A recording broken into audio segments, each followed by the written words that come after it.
Assalamualaikum warahmatullahi wabarakatuh. Saya Putri Rahmawati, mahasiswi dari Sekolah Tinggi Ilmu Tarbiyah Al-Quran Al-Ittifaqiyah, jurusan Ekonomi Syariah semester 2. Di sini saya akan menjelaskan tentang jurnal umum, buku besar, dan neraca saldo.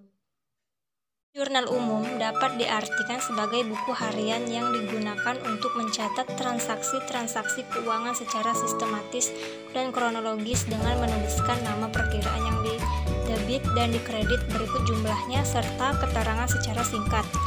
Jurnal umum disebut juga media atau formulir untuk mencatat segala transaksi yang terjadi secara kronologis disertai dengan pendebitan dan pengkreditan perkiraan berdasarkan jumlah tertentu. Baiklah, langsung saja ke soal yang sudah saya buat sendiri. Itu ada 10 transaksi, tetapi saya akan menjelaskan hanya 5 transaksi saja. Nyonya Puspita membuka usaha rias pengantin dan dekorasi. Transaksi yang terjadi selama bulan Januari 2020 sebagai berikut. Transaksi pertama, pada tanggal 1, Nyonya Puspita memulai usaha dengan menyerahkan uang sebagai modal awalnya sebesar 24 juta. Analisisnya kasnya didebit, modalnya dikredit. Transaksi kedua pada tanggal 3, dibayar sewa ruangan untuk jangka waktu setahun sebesar 9 juta rupiah. Analisisnya sewa ruangan didebit, kasnya dikredit.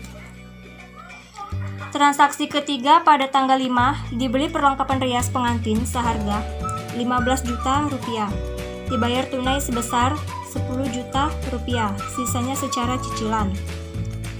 Jadi perlengkapannya itu didebit, kasnya dikredit, utang usahanya itu dikredit. Jadi perlengkapan dan kas dikurangkan, 15 juta dikurang 10 juta dan hasilnya itu 5 juta.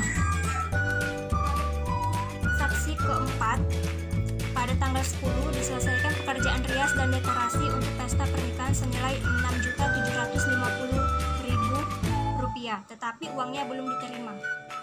Analisisnya kas didebit dan piutang usaha dikredit. Transaksi kelima itu pada tanggal 11 dibayar upah untuk karyawan sebesar 3 juta rupiah. Jadi beban karyawan itu didebit dan kasnya itu dikredit. Umumnya itu harus balance, debit ditambahkan, terus kreditnya juga ditambahkan, itu hasilnya harus balance. Kalau tidak balance berarti ada kesalahan dalam pencatatan.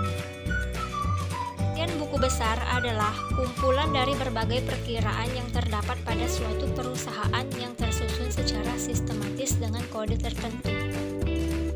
Kita posting ke buku besar.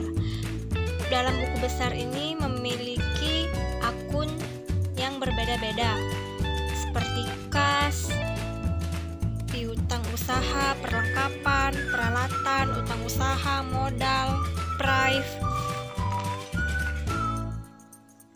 pendapatan, beban upah pegawai, beban sewa ruangan, beban listrik dan telepon, beban iklan dan surat kabar. Ada 12 akun.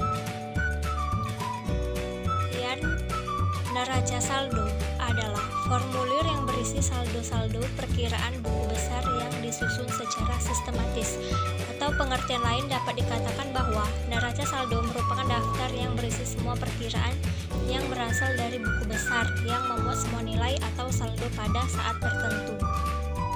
Ke neraca saldo. Di neraca saldo ini perkiraannya ada kas, piutang usaha, perlengkapan, peralatan, utang usaha, modal, prive, pendapatan, beban, upah, beban sewa, beban listrik, beban iklan. Dan jangan lupa juga diberi nomor perkiraan. Nah, di neraca saldo ini nama perkiraan tadi apa yang sudah kita buat di buku besar. Di buku besar ini